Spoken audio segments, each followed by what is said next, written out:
Bienvenue sur Africa 24 dans cette nouvelle édition du Non-Stop Info. Voici les titres de l'actualité. L'ancien ministre de l'Énergie, Chakib Khalil, est dans le viseur de la justice algérienne. Ce proche de l'ancien président Abdelaziz Bouteflika est poursuivi pour des faits de corruption. La 9e édition du Forum Afrique Expansion se tiendra les 4 et 5 septembre 2019 à Montréal. Le Cameroun sera le pays mis à l'honneur de ce rendez-vous d'affaires entre l'Afrique et le Canada. Et le bilan des intempéries ne cesse de s'alourdir en Afrique du Sud. Les pluies torrentielles qui ont touché la région de Durban ont engendré des dizaines de pertes en vie humaine et des milliers de déplacés.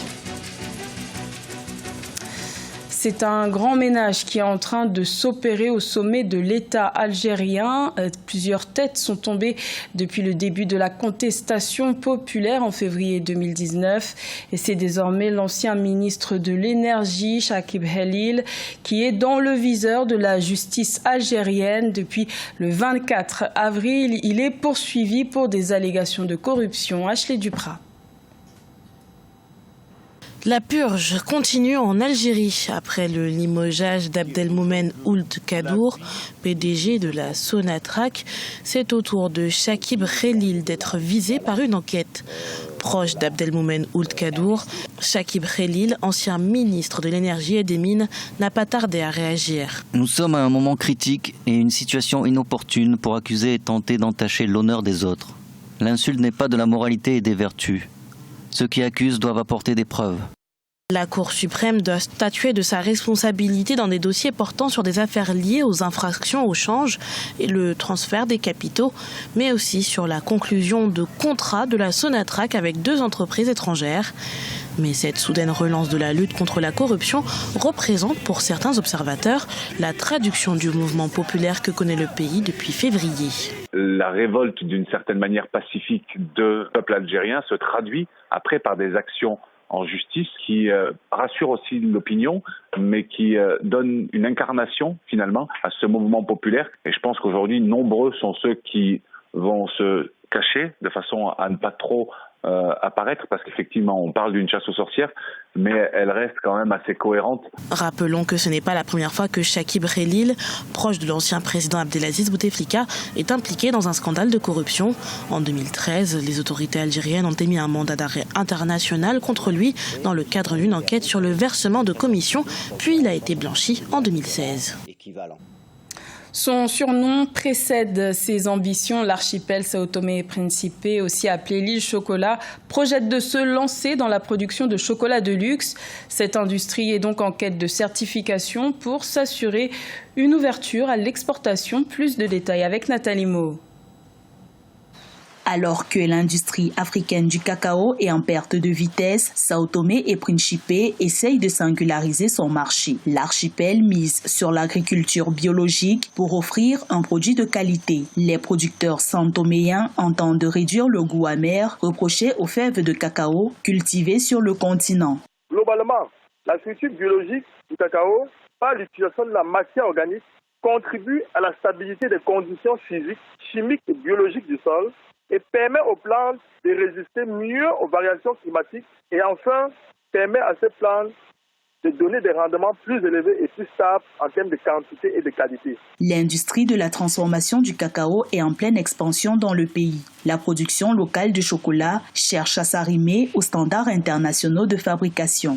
Faire certifier le chocolat destiné à l'export pourrait permettre d'une part aux entreprises productrices de rassurer les consommateurs sur la qualité du produit qu'elles proposent. D'autre part, cela va sans doute permettre à ces entreprises productrices de faire davantage de bénéfices, puisqu'en règle générale, il est prouvé que le consommateur est prêt à payer plus pour un chocolat de qualité. Sao Tomé et Principe produit 12 000 tonnes de cacao par an. 3 000 tonnes de fèves sont transformées annuellement dans un secteur qui a permis la création de 250 emplois directs en 2018.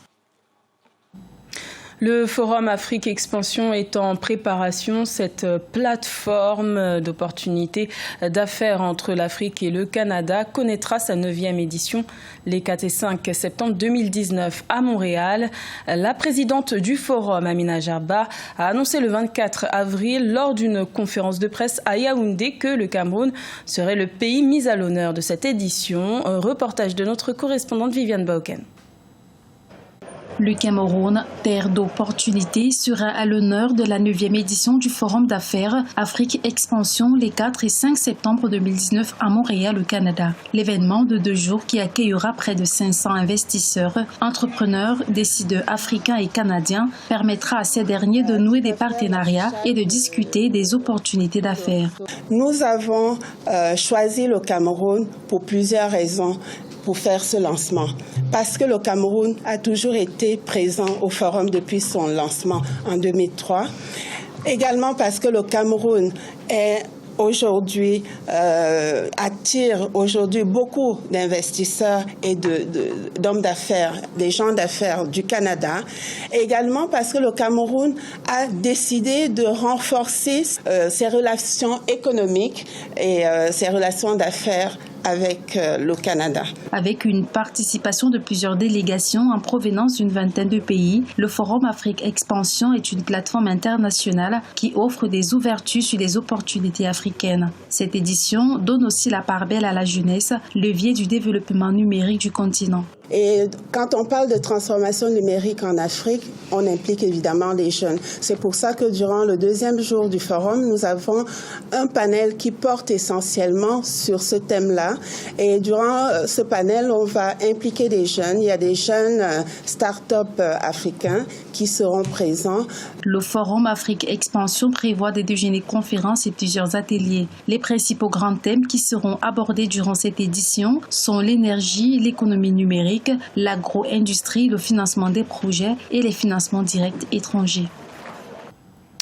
Terrible week-end de Pâques pour les habitants de l'Est de l'Afrique du Sud. Des pluies torrentielles ont provoqué des glissements de terrain et des inondations dans la région de Durban. Et depuis, le bilan ne cesse de s'alourdir. Le président Cyril Ramaphosa, en déplacement au Caire, est rentré d'urgence au chevet des populations. Ashley Duprat. Des routes éventrées, des habitations fissurées dans le KwaZulu-Natal, province dans l'est de l'Afrique du Sud, la plus touchée par le sinistre. Des milliers de personnes se sont réveillées avec ce spectacle de désolation après le passage des récentes intempéries. Face au bilan qui ne cesse de s'alourdir depuis le dimanche 21 avril, le président Cyril Ramaphosa a tenu à se déplacer sur place pour rencontrer les rescapés. Nos pensées vont à toutes les familles et les communautés qui ont perdu des proches, qui ont été blessés et qui ont perdu leurs biens. Alors qu'un bilan précédent faisait état de 55 morts, le mercredi 24 avril 2019, il est passé à 70 morts. En cause, la difficulté rencontrée par les équipes de secours à dégager les glissements de terrain. Mais un mois après le passage du cyclone Idai et avec la menace du cyclone Kenneth qui avance vers les côtes du Mozambique, la question de la prévention refait surface. Oui, moi je dis l'Afrique du Sud, c'est une grande puissance, c'est vrai. Et être une grande puissance, c'est une chose, mais la question c'est comment on planifie les politiques d'aménagement du territoire qui soient viables, n'est-ce pas? Donc moi je dis d'un côté, sur le plan humain, c'est-à-dire des compétences, l'Afrique du Sud a tout ce qu'il faut. Maintenant la question, c'est aussi la volonté et le courage de pouvoir mettre en place des dispositions qui permettent d'éviter ce type de catastrophe. Face à la menace toujours présente, des avertissements de temps violents sont toujours en vigueur. Les inondations ont endommagé des commerces, des habitations et au moins 2 universités, alors que des milliers de personnes ont été déplacées. Genre et développement, c'est le thème de la 12e édition du Festival des musiques urbaines d'Anoumabo, plus connu sous le nom de FEMUA. L'événement cette année a démarré le 23 avril et interpelle sur l'importance de faire la promotion des femmes sur le continent africain. Reportage de notre correspondant Olivier Conan. Genre et développement, c'est le thème de la 12e édition du FEMUA, Festival des musiques urbaines d'Anoumambo. Au-delà des festivités, la réflexion sera portée sur l'épanouissement de la femme pour un développement durable. Lutte contre les violences basées sur le genre, scolarisation de la jeune fille et indépendance financière font partie des initiatives encouragées pour booster l'autonomisation des femmes. Celles d'Anoumambo ont notamment obtenu un foyer féminin. C'est une grande promesse pour nous et nous allons travailler avec les outils, les matériels et nous allons prendre soin de tout ce qu'on nous a offert. Et on finit jamais d'apprendre. Les enfants vont apprendre, nous les mamans même, nous pouvons apprendre, nous pouvons aller jusqu'au bout. Pour coller au thème du FEMUA, 8 femmes sont à l'affiche aux côtés de 8 hommes. Cette parité parfaite est le message qu'Assalfo, commissaire général du FEMUA, veut que les artistes propagent sur toutes les scènes d'Afrique. Ça m'évoque ma tournée qui commence exactement le 30 avril au Burkina Faso, qui est sur la scolarisation et le maintien des filles à l'école, la lutte contre le mariage des enfants et aussi les IST et les grossesses non désirées en milieu scolaire. Donc tout ça c'est un combat pour moi et je me retrouve dans ce thème. Le FEMUA 12 a déjà enregistré un résultat avec la décision de la première dame de Côte d'Ivoire, Mme Dominique Ouattara, de faire bénéficier le FAFSI, Fonds d'appui aux femmes de Côte d'Ivoire, aux femmes du village d'Anoumambo. Le FAFSI a déjà accordé 25 milliards de francs CFA de financement à 170 000 femmes dans le cadre de la politique d'autonomisation des femmes en Côte d'Ivoire. C'était le journal de la rédaction. Merci de l'avoir suivi. L'information continue sur Africa 24.